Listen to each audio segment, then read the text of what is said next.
What's up, heathens? How y'all doing?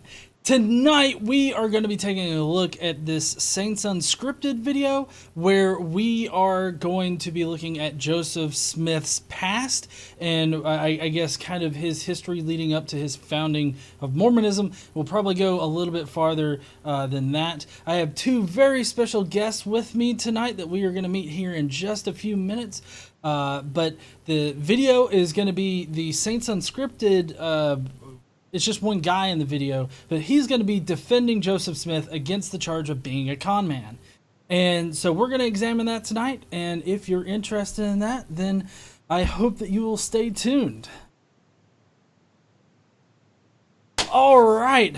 Welcome, guys. How are y'all doing?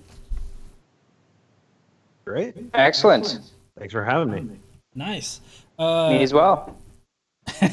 So tonight we have Andrew from Drew's Book Reviews and Bryce from Naked Mormonism. I know everybody here knows Drew. He's in the chat all the time for the live streams. But Bryce, why don't you tell everybody what do you do and where they can find you?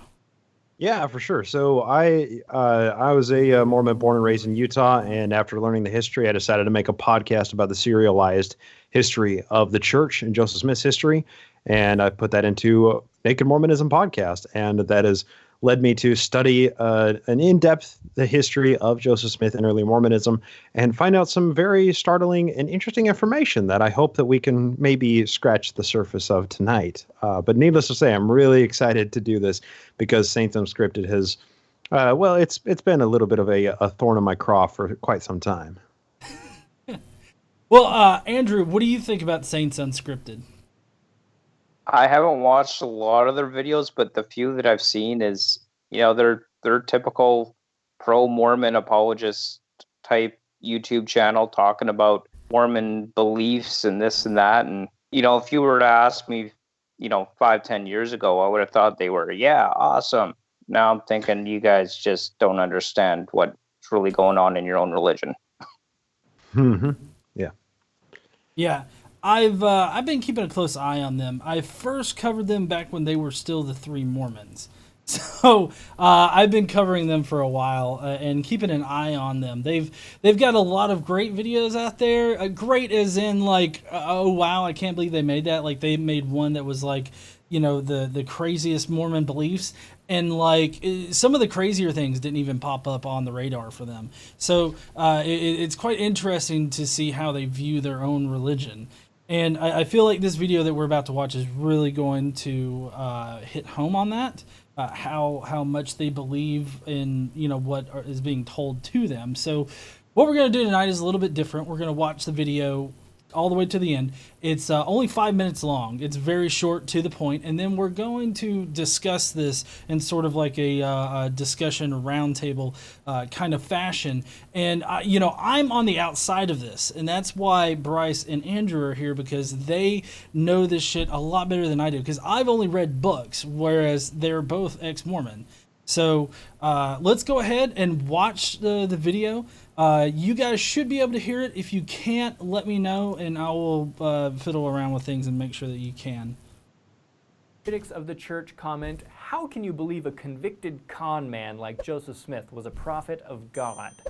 Well, being a convicted con man is a decently serious accusation. So in this episode, we're going to look at whether or not that's true. What crime did he allegedly commit? Who accused him? What happened at court? Why wasn't I invited? Were there 12 angry men? Did Jack Nicholson testify? All right, just cue the music.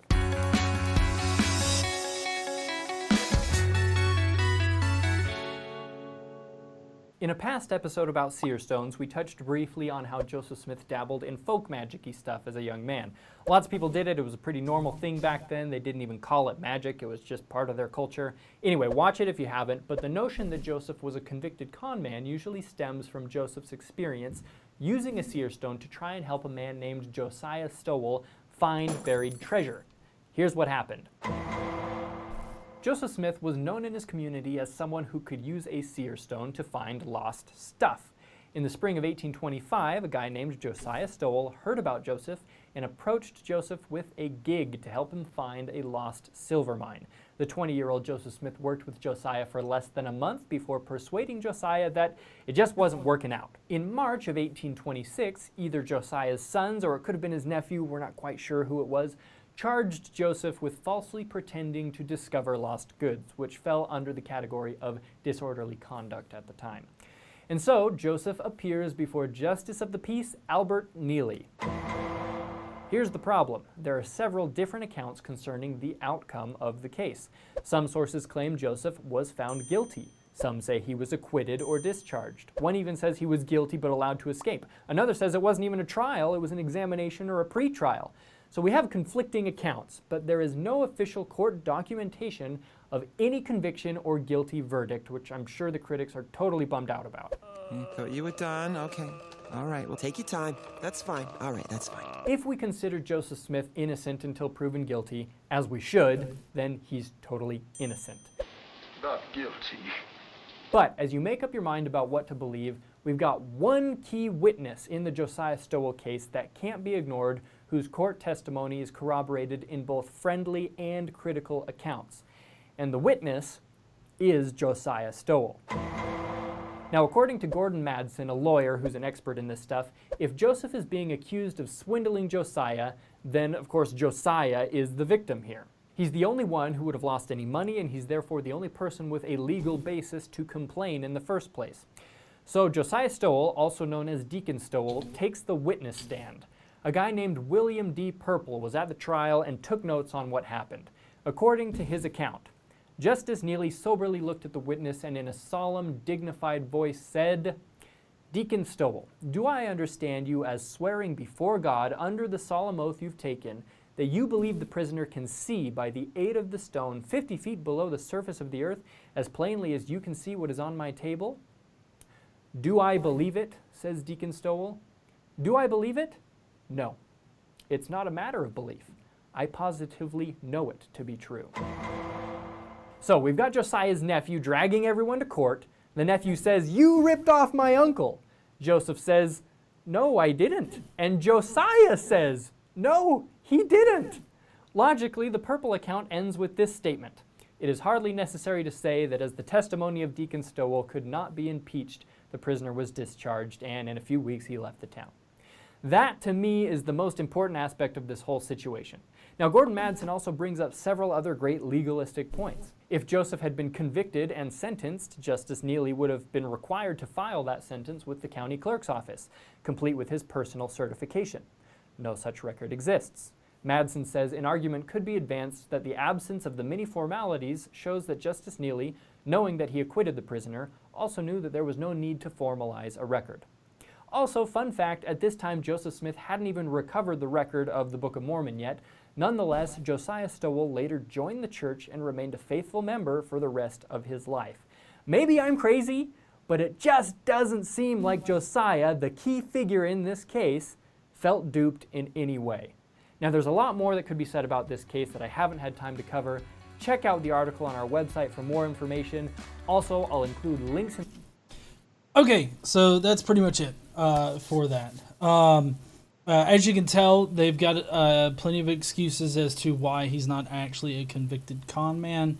But now, of course, it's not for me to tell people. I'm wondering what you guys think. Andrew, what do you think? Do you think that he was a con man, or do you think that he wasn't? Well, the problem with this video is they're using a single case to try and prove that he's not a con man. When the reality is in February, I think it was 1837, he was actually convicted of banking fraud and setting up an illegal bank. So there actually is a conviction on record of Joseph Smith committing acts of fraud against people for his own personal gain. And that's aside from all the other charges that he'd come up against in his life. But I also think it's important to note that one of the things that I'd learned when I took a law and administration and justice course at university was even if we could say and agree that he was found not guilty in the one particular case that this video is talking about, a not guilty verdict does not actually mean innocent. It only means we find we don't have enough evidence to prove beyond reasonable doubt he is guilty. It doesn't actually necessarily mean innocent by default. And the fact is, we all know he couldn't see 50 feet below the surface of the earth using a rock. That's just not possible. So even if his victim honestly believed he could do this, he's still committing fraud by taking money for claiming to do something we know is impossible for him to do. Right. And I find it hard to believe that Joseph Smith actually believed that he could see 50 feet below the earth. He knew the truth. And if you're engaging in activities with the purpose of personal gain through acts of deception, knowing you're deceiving that individual, that's fraud, period, whether or not you're convicted in a court. You don't have to be convicted to be a con man. Right. Now, Bryce, do you have anything to add to that initial assessment? Yeah, so I mean, I took notes. I'd like to kind of deconstruct the video line by line as we go through this video. Okay. But what I find interesting is the time frame that often people are using, apologists and Saints Unscripted, formerly known as Three Mormons as well. They are very fixated on the 1826 court trial, right? This disorderly conduct trial, the documentation that exists for it, the abundant evidence that the court did convene and that people gave testimony, that Josiah Stowell testified, that Deacon Stowell testified. Not only that, but Joseph Smith Sr., Joseph's own dad, testified at this hearing, and it really provides abundant evidence that Joseph Smith was using the seer stone, that he was a scryer. It's very crucial because this is at a time in that period between 1823 and 1827, from when the angel supposedly first, manifested to Joseph to when he actually attained the plates, that he was able to, that this one court trial happens to fall in that period. So it's important to establish whether or not Joseph Smith was convicted of being somebody who's a huckster, a juggler, a fraud at this time frame, because this is when he was, formulating his ideas to begin a religion and write the Book of Mormon. But I think it's much more important to take more of a 30,000-foot view with Joseph Smith. And Andrew, you made an allusion to this, but not only in 1837 was Joseph Smith actually convicted of bank fraud when he established the Kirtland Safety Society Anti-Banking Company, and it failed. But throughout Joseph Smith's life, there is this striking pattern of profound dishonesty and constant deception when it comes to just about everything in his life. And you know what? I've been studying the guy for about 5 years now, which means that I'm a baby in the field of Mormon history. I'm an infant. There's still so much more that I don't know about Joseph Smith. But from what I have learned so far, nothing in Joseph Smith's timeline strikes me as being honest or altruistic. There is not a single action that I can point to in his lifetime that strikes me that there wasn't some modicum of self-preservation lying at the center of his motivations for committing whatever he did. And how that played out is by the time he died, he had, established and had to flee from 2 cities of his own making. He had, created multiple armies that had to be disbanded. He created the Nauvoo Charter that had to be revoked by the state of Illinois because he was exercising powers so egregiously that it was just offensive. He fled the state of Missouri because he was, the November Court of Inquiry held him in Liberty Jail because they found enough evidence to hold a jury trial that he had committed arson, robbery, and high treason against the United States. Those are hangable offenses in the 1830s. Those are things he should have been sent to the gallows for, but he was a fugitive until the day he died from the state of Missouri. And that's all culminates that in his lifetime, the dude was arrested or was called into court or was involved in some kind of legal affair more than 30 times before he died. That doesn't strike me as an honest person. So sure, 1826, maybe he was a fraud back then, but later on in his life, when he was prophet of the actual church, was when he was really abundantly and blatantly fraudulent and dishonest. And I think that may be more important to focus on, but that isn't necessarily the focus of this video that, Saints Unscripted, formerly known as Three Mormons, put up. Right.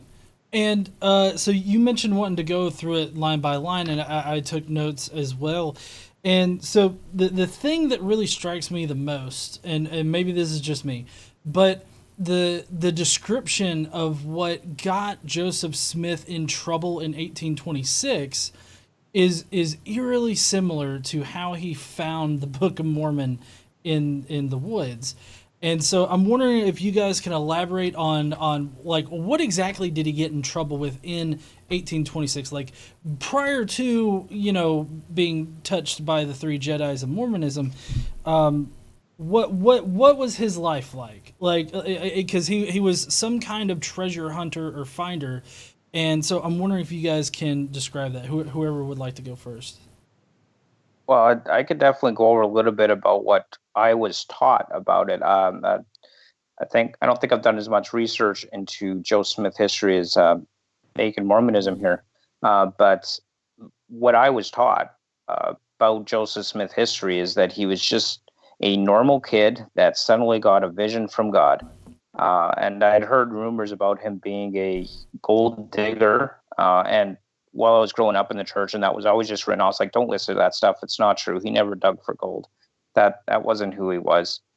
And so I was always taught the perfect image of this boy, Joseph Smith, and that he was just the nicest, sweetest kid. And he just honestly wanted to know what was true. So the image that was painted for me of Joseph Smith was pretty benign by comparison. But as I learned more about his character, who he actually was, it really kind of snowballed effect from there. So started to learn more that he actually was a gold digger. Now, it didn't really connect for me initially on how he found the plates and his gold digger reputation until much, much later.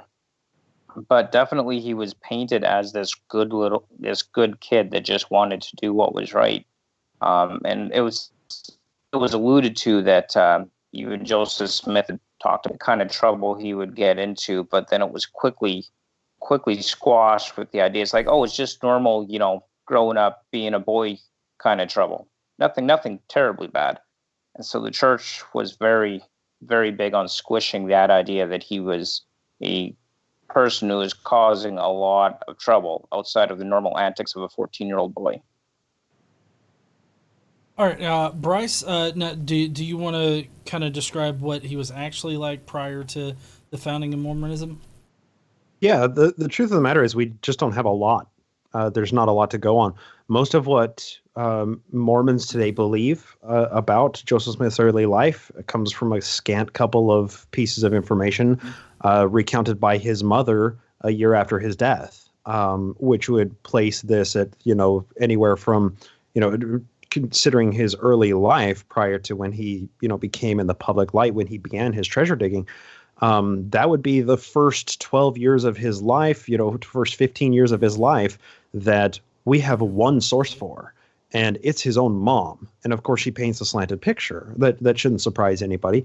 And it was recounted, decades after the events. So it's really hard to trust anything that she said, and really anything that anybody said about him as a child.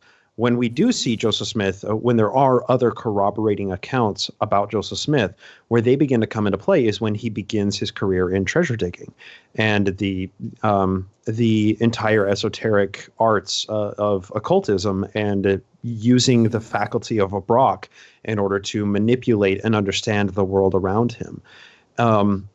For anyone who's curious on a further deep dive in this, D. Michael Quinn's Early Mormonism and the Magic Worldview is a very exhaustive take on the entire magic occult mindset that shaped the early 19th century Americans.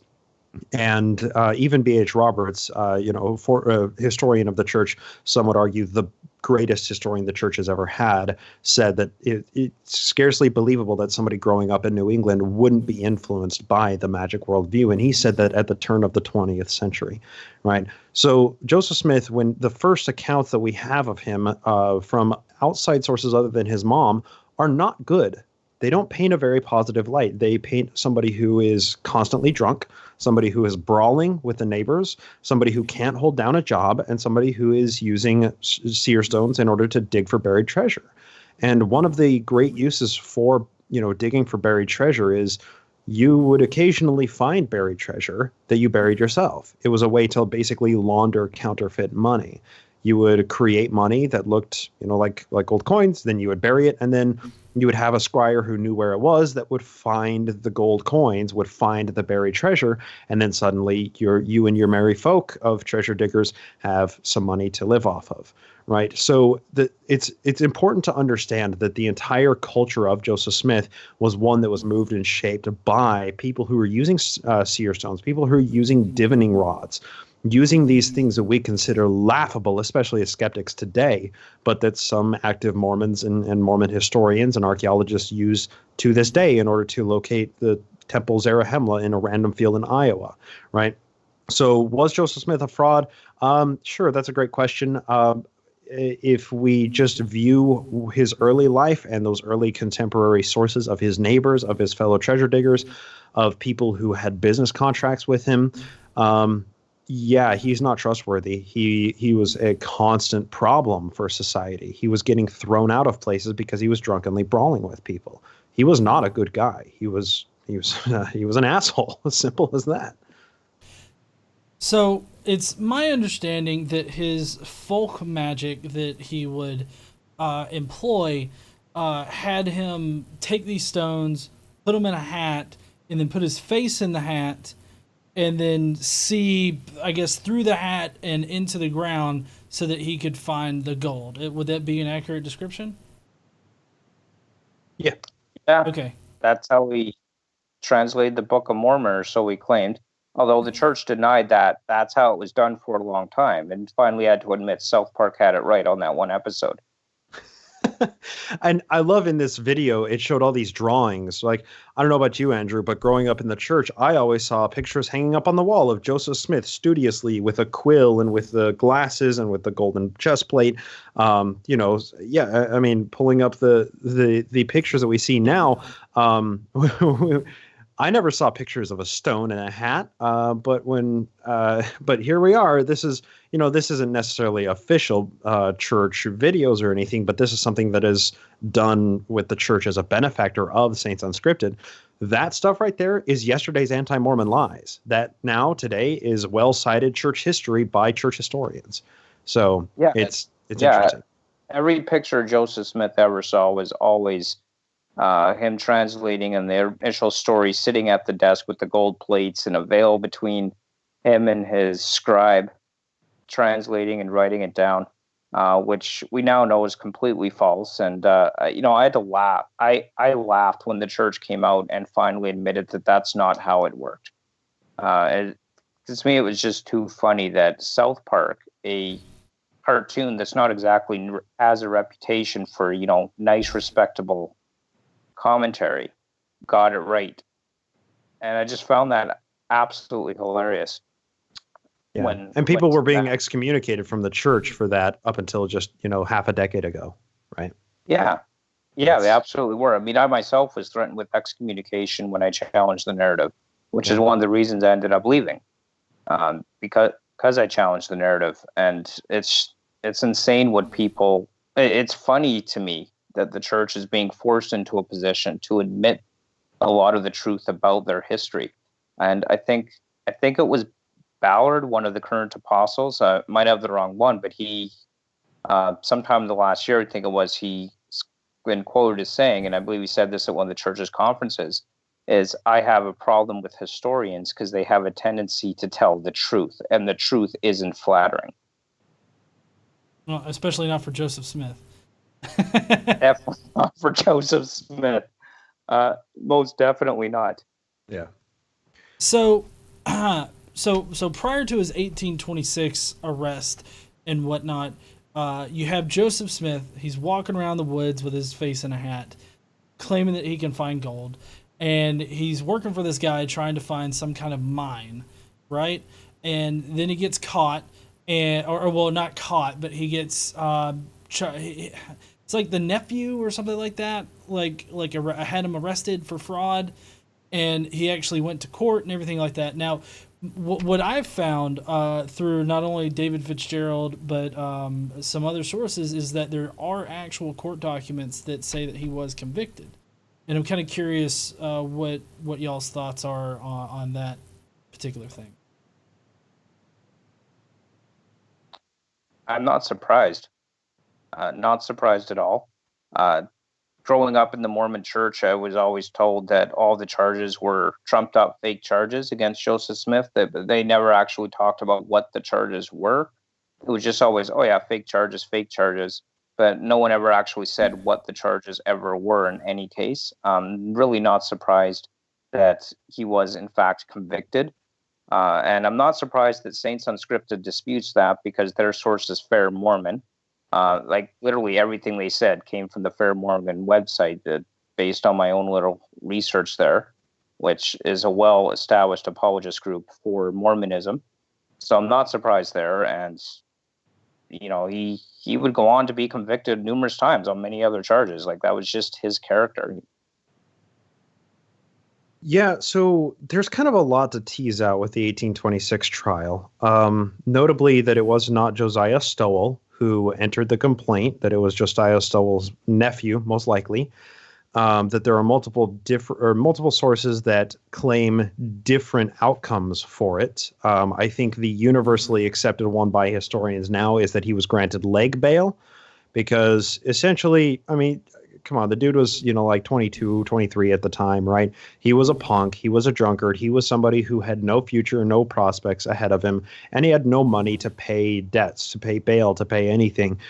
So what we're talking about is somebody who was working with Josiah Stowell, and there's also some dispute as to whose idea this was, that Joseph Smith may have actually just dreamt up this idea, this whole plot, so that he could, get down to Harmony, Pennsylvania, to court Emma Hale, who would become his wife in 1827.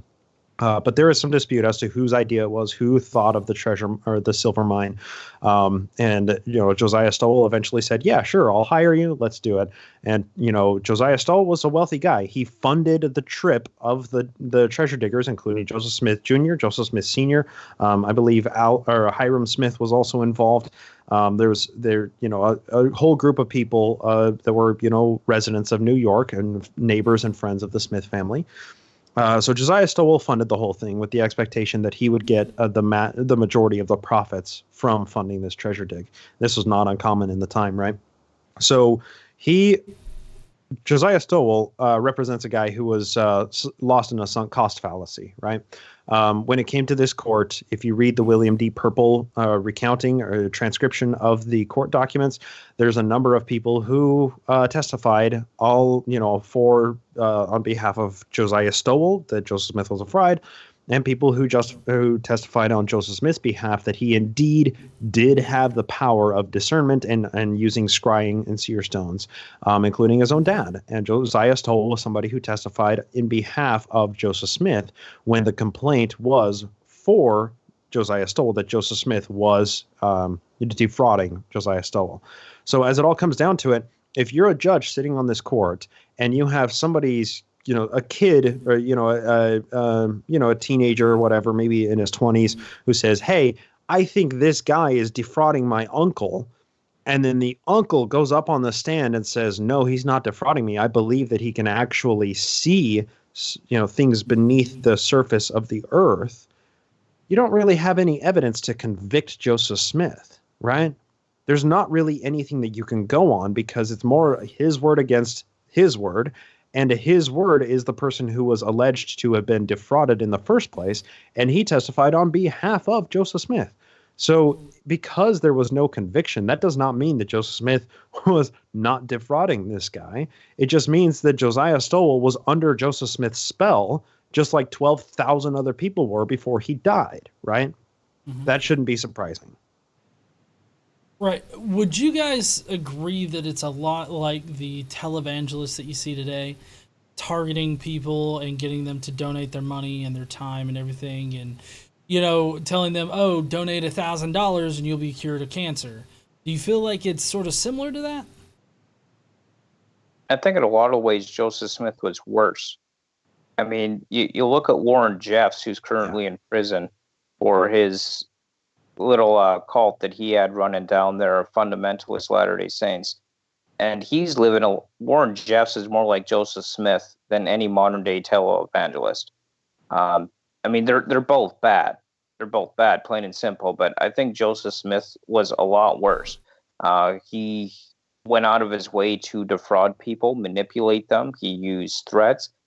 In fact, the Doctrine and Covenants records a very serious threat against Emma, that if basically saying if she doesn't obey him, that she will be destroyed. And that's still in the church's Doctrine and Covenants. Joseph Smith was more than just a con man. He was a master manipulator. He was someone who he really didn't care for others. He cared about getting as much advantage and gain for himself as he could. And it started with his gold digging days when he realized, I imagine that he realized he could manipulate people so effectively, and he used that to his advantage. At least with the televangelist, I mean, you're not being threatened. You're in the same way, at least, as Joseph Smith did with so many people in his life throughout his founding, or his gold digging right up to the founding of the Mormon Church, to the point where he actually actively created an army to march against the government of the United States in Illinois. Like, there's just so much that he did that's so much worse than any televangelist, as far as I'm concerned. There's also a pattern of it, right? So when we're talking about just the idea of, or just this 1826 trial, just the interrelationship between Joseph Smith and Josiah Stowell as an isolated incident, there's a lot we can learn from it. But if we're viewing that within the context of the pattern that Joseph Smith had of defrauding people, and when he found somebody in his view who happened to be wealthy, in this case Josiah Stowell, how he would target them. He would mark them, and he would become their best friend immediately and suck them dry and then cast them aside, right? Martin Harris is a great example of this as well. When Joseph Smith defrauded Martin Harris, got on Martin Harris's good side, convinced Martin Harris that he is the one true prophet. Martin Harris would take that to his grave, that he is the one true prophet, that the Book of Mormon is truly inspired. It was divinely translated. Martin Harris was a true believer until the day he died, even though for a great amount of time he wasn't even a member of the Brighamite LDS Church, the Salt Lake City LDS Church. Martin Harris was defrauded by Joseph Smith until he sucked him dry. And then by 1838, Joseph Smith and Martin Harris are estranged, right? Similar, as soon as he gets to Kirtland, he latches onto a couple of wealthy people out there. We get him fraternizing very closely with Newell K. Whitney, who owns the store, and Algernon Sidney Gilbert, who also owned the Newell K. Whitney store there and was a business partner with the store in Missouri, with John Johnson, where Joseph Smith lived in his house for a while. Joseph Smith lived in the upper story of the Whitney home for a while, and then the upper story of the Whitney building, or the Whitney business in Kirtland, Ohio. These are extremely wealthy people. And he commanded them by divine decree to consecrate their property, to give their property to the church, which Joseph Smith was the sole trustee and trust of this church at the time, but not even legally speaking, because he didn't incorporate the church. He was the church. Joseph Smith's sole entity was the church. And he commanded people by the name of God, taking the Lord's name in vain, telling you, give up your property, give it to the church for the poor of the community, of which Joseph Smith was one of them, right? And he has a long established history throughout his entire 14-year ministry of latching onto these incredibly wealthy people, sucking them dry, and then just leaving them for dead. And that's what happened with poor Josiah Stowell. And they're still doing it today. I mean, it was Russell M. Nelson recently who, when he was going to Africa to talk to the members over there, like, the church is losing tithing revenue in the developed world because so many people are leaving or simply stop paying their tithing and stop attending. So they're losing a lot of revenue.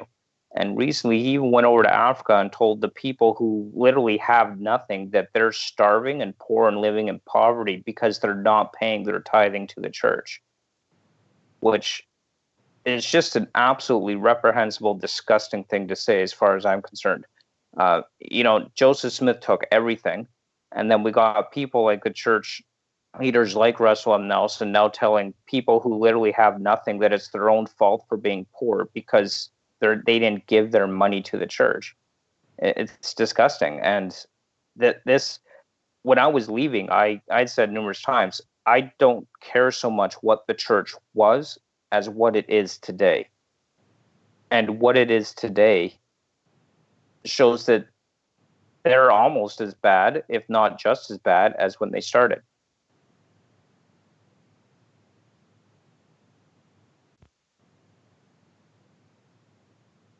Yeah. My apologies. Sorry about that.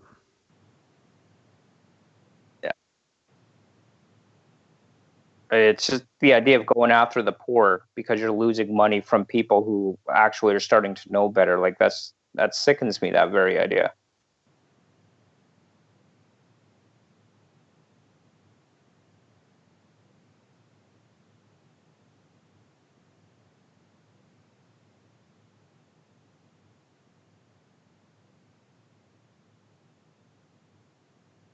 Hold on. I was muted. I had myself muted. My bad. So, progressing through the video here, the way that they kind of excuse Joseph Smith's, I guess, actions or whatnot is by saying, well, the guy didn't consider himself to be being defrauded. And I know that you guys kind of already touched on that, being that, regardless of whether or not he felt like he was being defrauded, he was actually defrauded. But there were other times after this where he got into trouble. I believe it was there were two cases, wasn't there, like back to back. I want to say in like 1837, sometime after the 1826 time frame, he got into trouble two separate times, but he was let go both times. Andrew, did you know about those other cases? I know that you know about the bank defrauding thing, but what about his other legal troubles prior to that? I know he had a lot of legal troubles, and I know he spent more time running from the law than facing the challenges. I'm not totally sure which two cases you might be referring. There's so many; it's hard for me to remember what happened when. But I know there were some cases in which he was let go, but again, that doesn't necessarily mean that he was innocent either. I mean, even in our modern justice system up here in Canada, I'm sure down there in the U.S. as well, people are let out pending trial. That doesn't necessarily mean that they're innocent of their crimes either. And not every failure to convict means innocence either. Given his character that he so clearly demonstrated, at this point, I'd be hard pressed to believe his innocence. Just given the character of the individual that he clearly was in his day and how he behaved and the type of manipulation tactics he used with people, I think it would be absolutely ignorant of anyone to say, well, he was definitely innocent because they couldn't pin a conviction on him in this case or that case. So what you might be referring to, and these are pretty important cases as well. These were 1830 cases. There was one right after the other. This is in I want to say September of 1830. Brief timeline: Joseph Smith said 1823 an angel appeared to him. 1827 he got the plates. 1829 the Book of Mormon was written, and 1830 it was published. In April of 1830 he founded the church. For that year, the rest of 1830, essentially he spent most of his time in New York and gaining proselytes and not doing very well. 1831, that's when he moves to Kirtland and establishes a new foothold, and with the help of Sidney Rigdon, converts Sidney Rigdon's parishioners to Mormonism, which gave the church a needed injection of membership. So the entire year of 1830 was fraught with just a lot of peril for Joseph Smith, and it's often billed as persecution, and there is some degree of truth to that there was religious persecution happening here, but it's very multifaceted. So these cases come out of South Bainbridge and Colesville, New York, because these towns are their sister cities, basically just a few miles apart. Joseph Smith was a pariah in Colesville. He was friends with a family that lived there. They had established a branch. These were some of Joseph's treasure digging buddies, known as the Knight family: Joseph Knight Sr., Joseph Knight Jr., Newell Knight. Newell Knight was the recipient of the first miracle in the church, and so on and so forth. So this is a very interesting case because in 1830, I think it was September 1830, he was arrested in South Bainbridge, and they tried him there for, once again, disorderly conduct because he was so reviled in the community because he had defrauded so many people with his treasure digging practices in Colesville that he was known at face. People knew him by his face, and they wanted him out of town. So they arrested him, got him in South Bainbridge, pulled him in court, and the judge ruled that they didn't have jurisdiction because the people who they were trying to hear the disorderly conduct against were actually residents of Colesville. So he was released from that, and there was a constable there waiting on the steps of the courtroom to arrest him again, to take him to Colesville where he could be, face trial again. And while he was there, while this constable was taking Joseph to Colesville, as he was getting him off of the court steps and loading him up in the wagon, there was a mob with pitchforks and torches trying to lynch Joseph Smith. That's how much this community hated him. And if somebody says this is because of religious persecution, they're being dishonest because there's so much more to the story. The church was in such infancy at this time. He had promised to so many people that he would show them the gold plates, and that never happened. He promised to so many people that he would help them find their lost property, and that never happened. He would promise people, I'll help you find your cattle that are missing. And then when they found the cattle that are missing, it unfortunately just turned out that it was Joseph Smith's younger brother who had stolen the cattle and had milked them. And now, oh, here are your cattle. I used my seer stone to find them, right?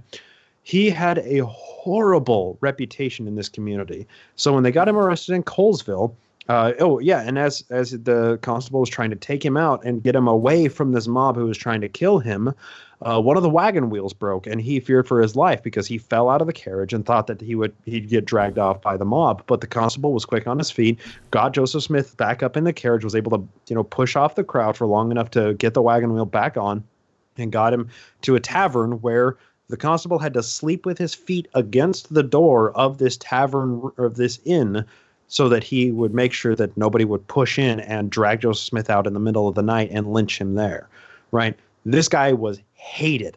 Joseph Smith was hated by a lot of people, and they had good reason to hate him. So they took him to Colesville. He had another trial there, and once again, they were just trying to get him on disorderly conduct charges. They couldn't get a conviction. But what's really interesting about this Colesville testimony is that they held Joseph Smith there for a couple of days so that they could get, if I'm not mistaken, the daughters of Joseph Knight Sr. to testify that Joseph had committed unchristian-like conduct with them, which alludes to Joseph Smith possibly messing around with a couple of women who were not his wife in 1830, long before there was any idea of the polygamy revelation coming along.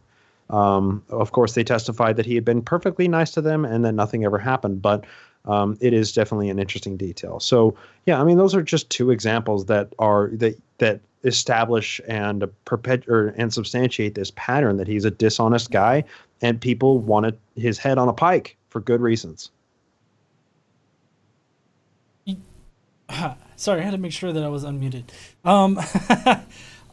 So now I'm wondering, why do you guys think that even though Joseph Smith was pretty hated, it seems vehemently so, why do you think that his congregation and his whole church, survived all of that and only grew and expanded?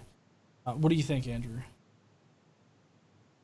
Charismatic leadership would be part of it. I mean, you look at any cult that's out there today, like even the NIFB that you're dealing with now, charismatic leadership is a key factor in the success of any cult.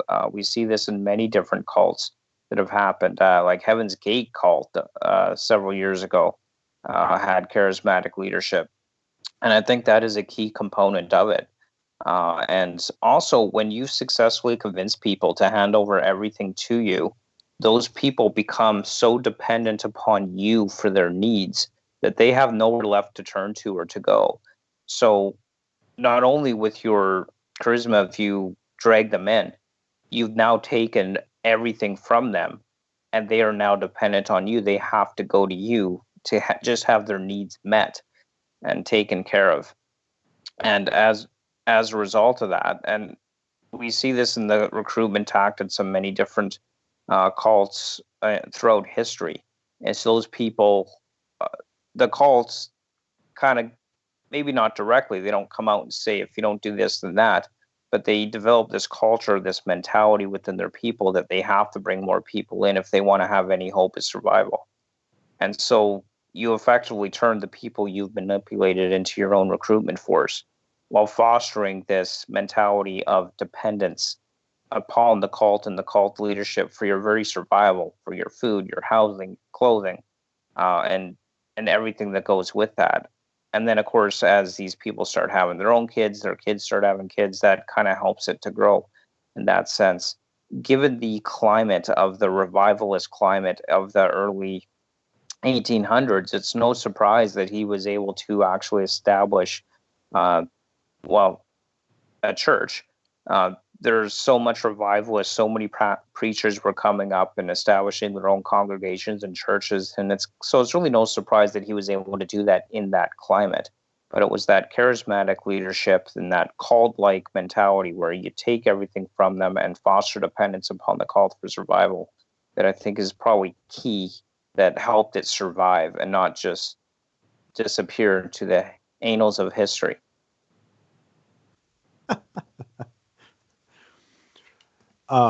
It's multifaceted.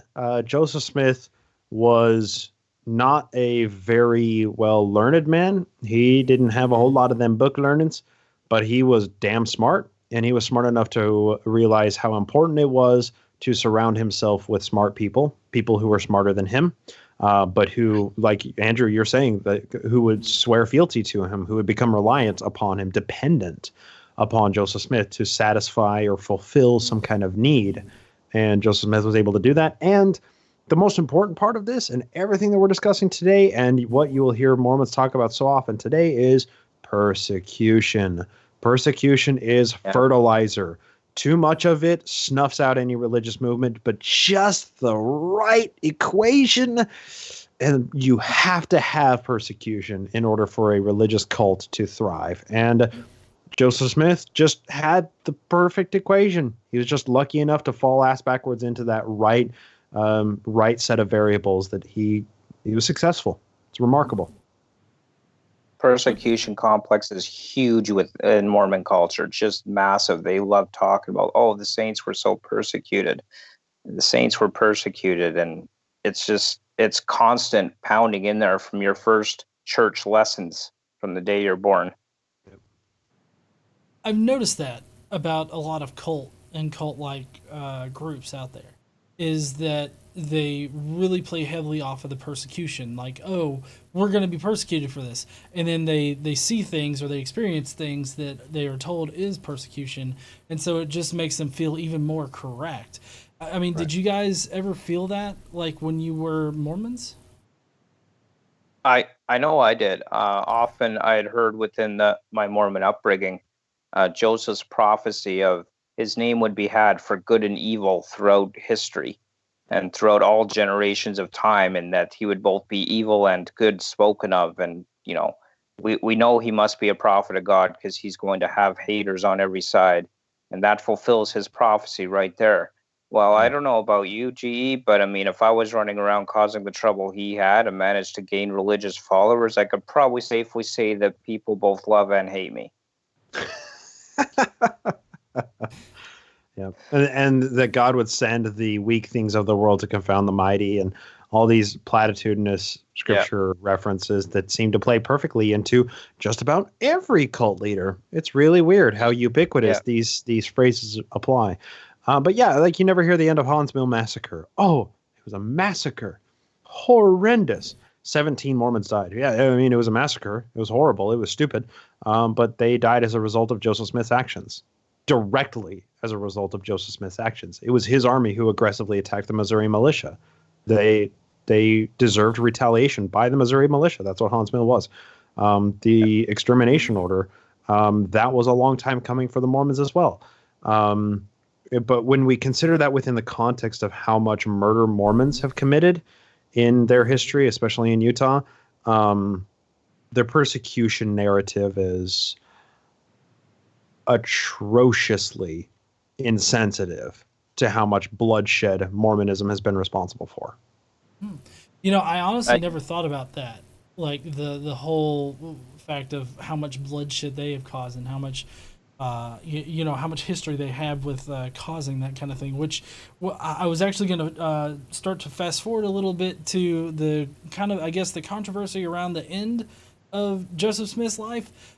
But I'm wondering, is there anything that we didn't cover about this video? Because I know, Bryce, you said that you wanted to go point by point. I tried to hit what I could remember, but I don't know if I covered everything.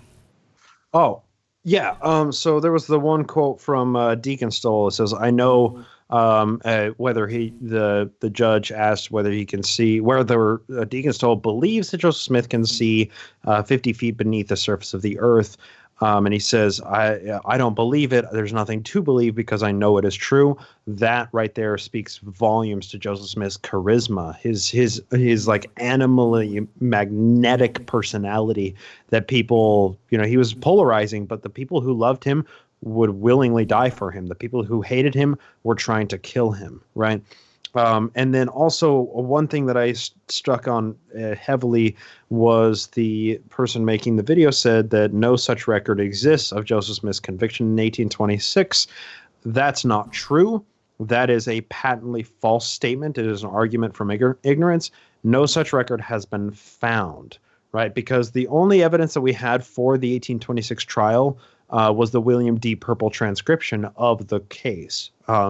And it had been reprinted, it had been circulated and printed in multiple newspapers throughout the late 1800s when William Purple was fairly old.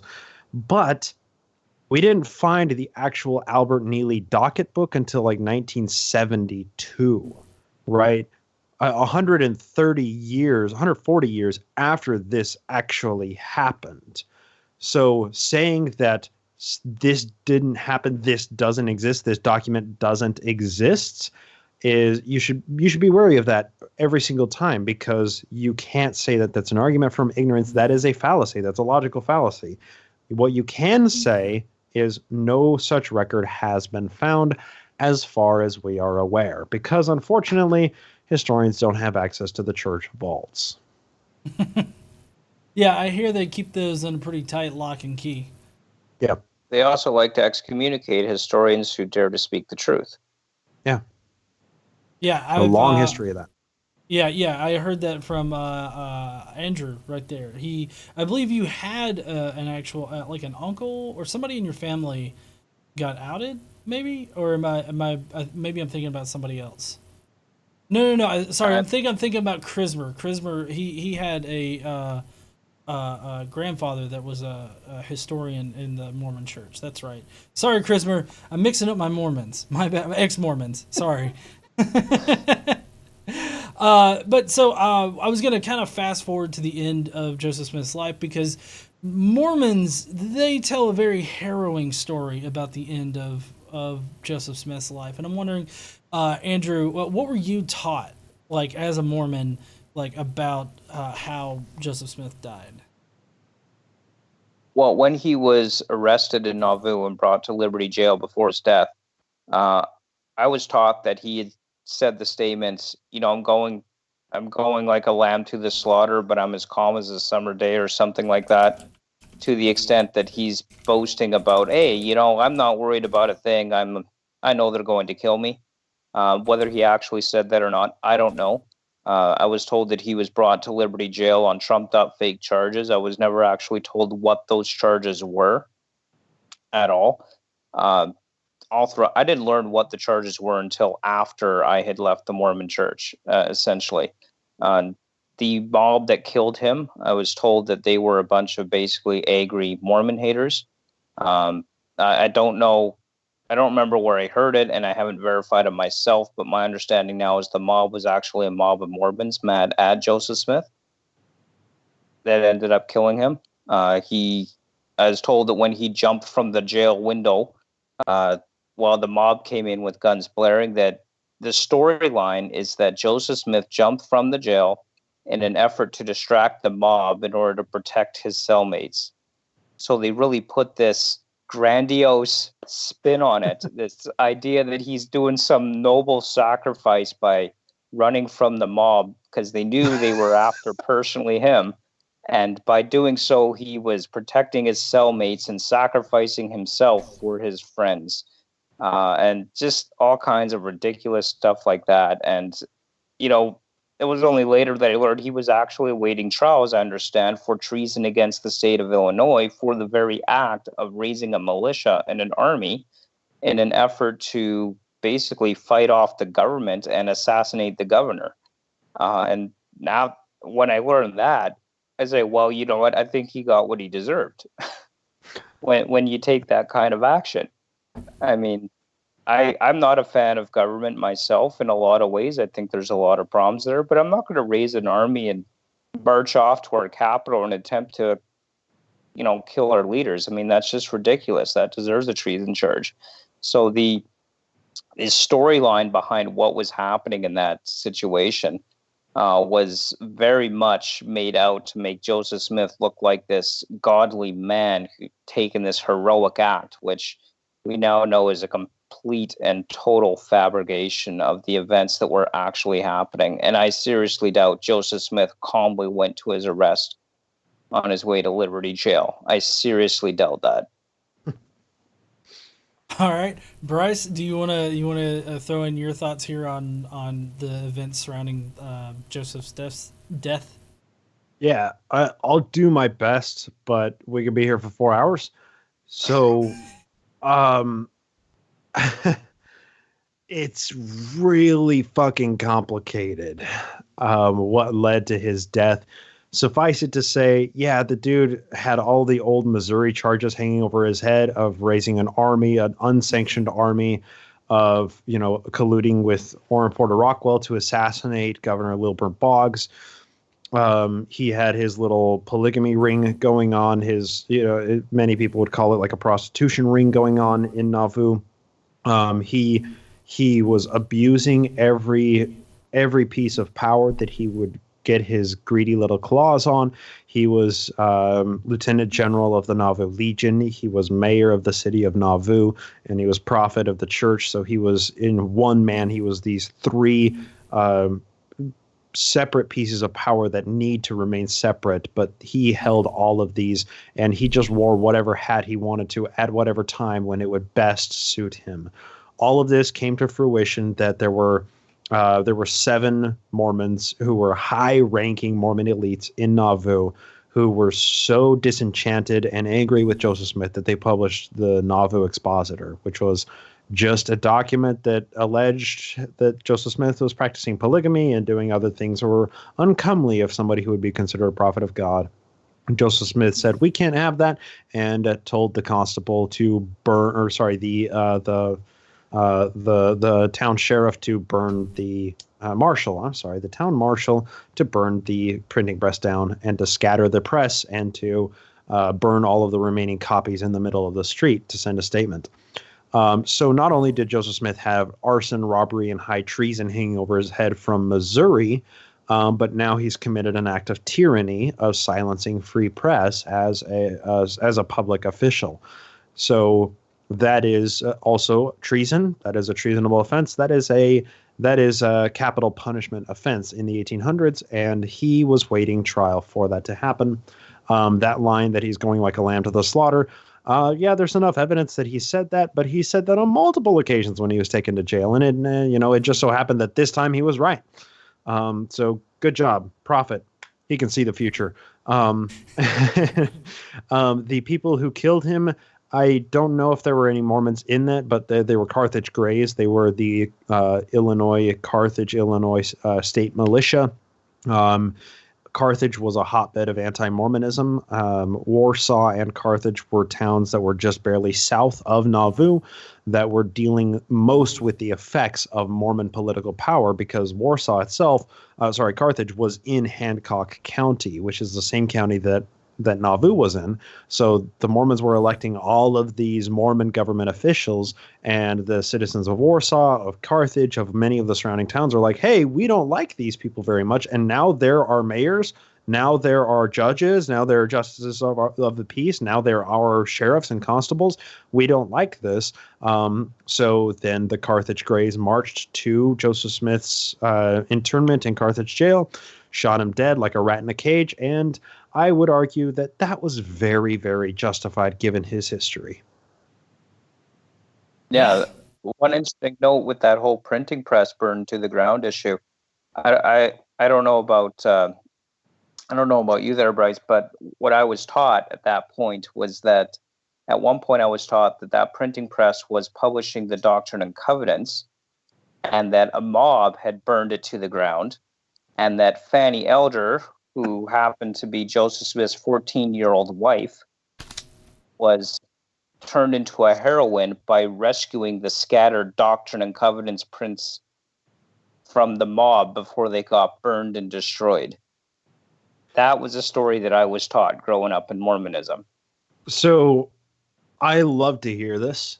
I love hearing this. And from you, Andrew, and from many ex-Mormons that I talk to, because the church has done such a great job of obfuscating and blurring its history, that these big events that we hear about, that we know about, that we were taught as a kid, all of them kind of blur together, and it's hard to delineate lines between what's happening and when events are taking place. That is a story, that is an important story that played into why Joseph Smith raised an army in Missouri when he got there. But what you're thinking about is in 1833, the church was printing the Book of Commandments, which was the first edition of the Doctrine and Covenants. Right. In the Book of Commandments, there was the revelation that the Mormons would consecrate the property of the Gentiles. And that, essentially what that means is that they would take the property of the Missourians and use it for themselves, which the Mormons were doing. And the Missourians didn't like that. There were a number of factors that played into this. So this is 1833, right? This is 3 years into Joseph Smith's ministry. They're printing the Doctrine and Covenants, the Book of Commandments, and the mobs there are so mad at the Mormons for so many reasons that we don't have time to get into, but justifiable reasons in many respects. There was also religious persecution. That's also a factor in it, but there are many, many other reasons that need to put that event in context. The Missouri mob did burn down that printing press, and Elizabeth Rollins Lightner, at the age of 12, did run across the field and gather up the printed pages and put them in her arm and kept them safe while there were various Mormons being whipped and shot and stabbed and being chased out of Jackson County. But once again, there's a lot of contextual information that needs to go into that. And Mary Elizabeth Rollins Lightner did eventually become one of Joseph Smith's wives, but she did so at the age of like 18 or 19 when she was in Nauvoo. It just so happens that when Joseph Smith met her at 12 years old, he marked her that she would be his target, and she eventually did ascend to becoming one of his wives, one of his, nearly 3 dozen. Sounds like there's a few stories surrounding that event going around the Mormon church then. Yeah. Oh, certainly. And it really behooves the church to mix up and muddle up the record and these stories and kind of play them all together as like these are events of Mormon persecution, when there's so many stark lines that need to be drawn between each event to understand them within the context of the social, of the political, of the religious, of the economic factors that really cause these events to take place. But unfortunately, that requires a lot of time and effort to understand, and it really can't be told to you in a 5-minute little gotcha video that Joseph Smith's not a fraud, right? It's always easier to tell a lie than to correct it, right? No shit. We spent an hour trying to correct 5 minutes of bullshit. I know. No kidding. Yeah. During that sorry, go ahead, G. No, you go ahead. Yeah, as I understand, at one point leading up to his eventual mob shooting, um, at one point in the attempt that they had to arrest him, he used his power as the mayor of Nauvoo to have his own arrest warrant squashed and eradicated. So he was also using his political position to manipulate the justice system, which in this day would be obstruction of justice. I'm sure Mr. Trump knows about that. You'd be surprised how many similarities there really are there. But yeah, and then dozens of times, Yeah. he Yeah. chaired courts that were convened to hear hear evidence about his own criminal conduct. He dismissed witnesses. He when there were people who were inconvenient to them, he made them disappear in very convenient ways. Joseph Smith was a dictator. He was a tyrant. He was an immoral despot running his little own nepotistic regime in Nauvoo, operating as a sovereign theocracy. Nothing happened in Nauvoo without his knowledge, and Nauvoo was not a good place to live if you were not on Joseph Smith's good side, because you wouldn't live there very long. To illustrate what Nauvoo was like, right? It was a town where the guy who was running the ferry, Dan Jones, reported directly to Joseph Smith at the end of every day and told him everybody who came into Nauvoo or left Nauvoo, told him any weird conduct that he saw. Orrin Porter Rockwell was Joseph Smith's childhood friend, known as a lawless gunman. He had a great time in Utah because there were no laws, and he operated directly under the control of Brigham Young, and he stacked up a lot of bodies in wells that have just never been discovered in Utah. Porter Rockwell's a horrible human being. He was operating the taxi service in Nauvoo. So he would see anybody who would come in or go out of Nauvoo, and he would report directly back to Joseph Smith what was going on. Add into that, Joseph Smith usually had, people who were members of the Nauvoo Legion. They were, everyday citizens. It was a mandatory service army. So people who reported directly to him as their commander-in-chief, they were just the every average day Mormon. Just going to church every Sunday, who was, doing business in the city. Then on top of that, he had these guys who were, in their late teens and early 20s, known as the Whistling Whittling Brigade, who would just sit on the city corners of Nauvoo and in a nice chair with a big block of wood and whittle while they were whistling with their Bowie knives, whittling. And if you came into town and you were somebody who maybe they didn't like or maybe they didn't know, you'd pretty soon found yourself followed by a couple of whistling whittlers. And if you stayed a little bit too long, if you overstayed your welcome, suddenly there would be more whistling whittlers, and they would be whistling louder and louder and louder and louder. And then if you tried to go to bed at Nauvoo during this time, you might just not wake up. That's the regime that Joseph Smith was running.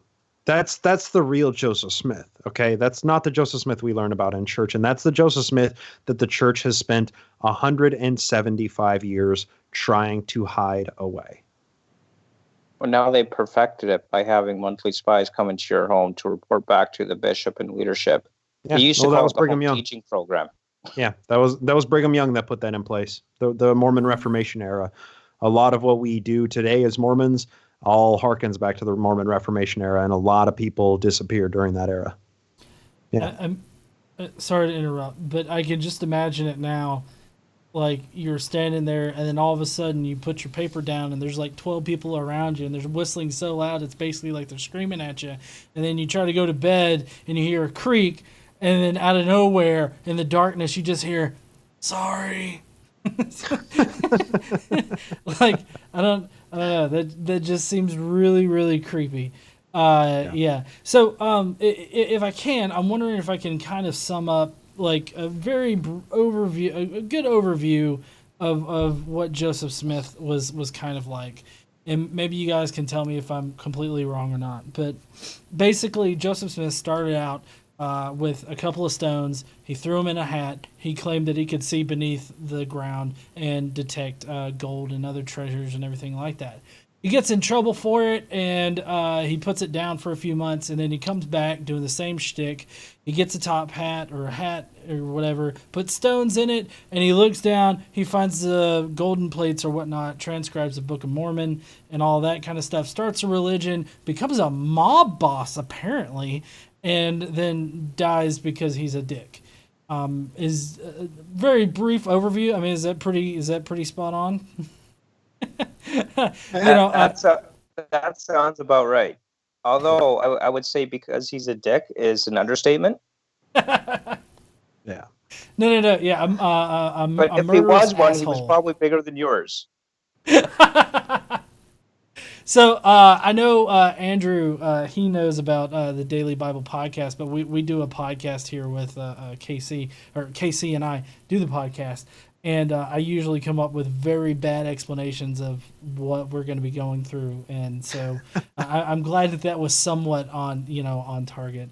But I really appreciate you guys joining up tonight, helping me out with this video and explaining some of the history behind Joseph Smith. Maybe sometime in the future, here in a few weeks, maybe I can have one or both of you guys back on to discuss more about Mormonism and stuff. Do you, Andrew, Bryce, do you guys want to tell everybody where they can find you, where they can go, and everything like that? Go ahead, Bryce. Yeah. So if you really want to get into the nitty gritty of what we've talked about today and learn about the source documentation for everything that I have claimed today, Naked Mormonism. It's a serialized takedown of Joseph Smith and early Mormon history. Episode 1, I start with the birth of Joseph Smith, and it progresses chronologically from there. I do have a YouTube channel. Some of the episodes are uploaded there. I have a couple of videos. Naked Mormonism YouTube channel, you can subscribe there as well. But the podcast, the serialized history podcast, Naked Mormonism, is the best place to find me. And of course, social media, Twitter, Facebook, all those places. And my channel's not really about Mormonism. It's Drew's Book Reviews. I just love reading and talking about the books that I'm reading and what my thoughts on them. But you can of course contact me at the Drew's Book Review channel or on Instagram or Twitter, simply at Drew's Book Reviews. So definitely you could contact me there. But otherwise, maybe through these videos you could leave a comment and tag my channel as well. And also, thanks so much for having us on here, GE. It's always fun to talk about Mormonism now from an ex-Mormon perspective, rather than trying to, trick myself into believing that it's actually true. It's nice to be able to talk about the reality and truth of it. So thanks for having me on. That's always good. Really appreciate the opportunity as well. Likewise, I really enjoyed this. It was a pleasure to meet both of you guys and finally do a collab like this. G as well as Andrew. Thanks for having me. Thanks for letting me step on everybody's toes here. I appreciate it.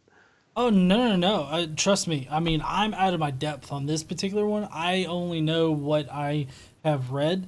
And so I really appreciate y'all's input.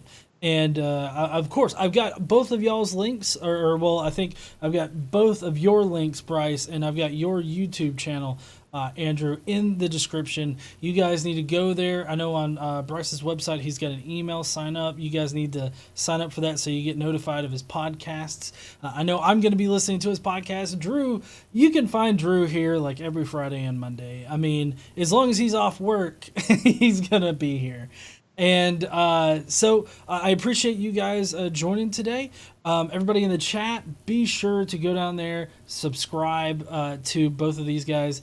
And we're about to go into the Skeptic Mafia comments, but we're going to say bye to you guys real quick. Yeah, one thing real quick. Yeah. If anyone from Saints Unscripted watches this, unblock me. I want to talk to you guys. Okay, I'm done. Look, Bryce, you just speak too much truth, man. It's like, this guy's saying uncomfortable shit. Yeah, some truths are not that useful. But anyways, yeah. Any Saints Unscripted people, don't block me and unblock Bryce. Oh, apparently KC tagged them on Twitter with a link to this, so maybe they'll see it. I don't know. I've had a few interactions with like Kwaku, which I still have fun saying his name. It's a cool name. It's very odd for a Mormon, I guess. I don't know. It seems weird to me. Anyways, thank you guys so much. I'm not going to keep you any longer than you have to be here, but I appreciate you guys, and I guess I'll see you guys later. For sure. Take care. Thanks, G. All right, heathens. Well, that's going to be it for the actual show part tonight. It was a little bit different because we had some guests on and whatnot. Like I said before, if you have not visited the links down below to subscribe to Naked Mormonism as well as Drew's book reviews, definitely go there, show them some love. And I guess you guys can just watch their stuff. But other than that, we're going to be seeing you guys later. We're going to be doing the Skeptic Mafia comments here in a second. But if you're not going to be staying for that, that's fine. I guess you guys can just stand up, use your voice, all that kind of good shit. And we will see y'all later.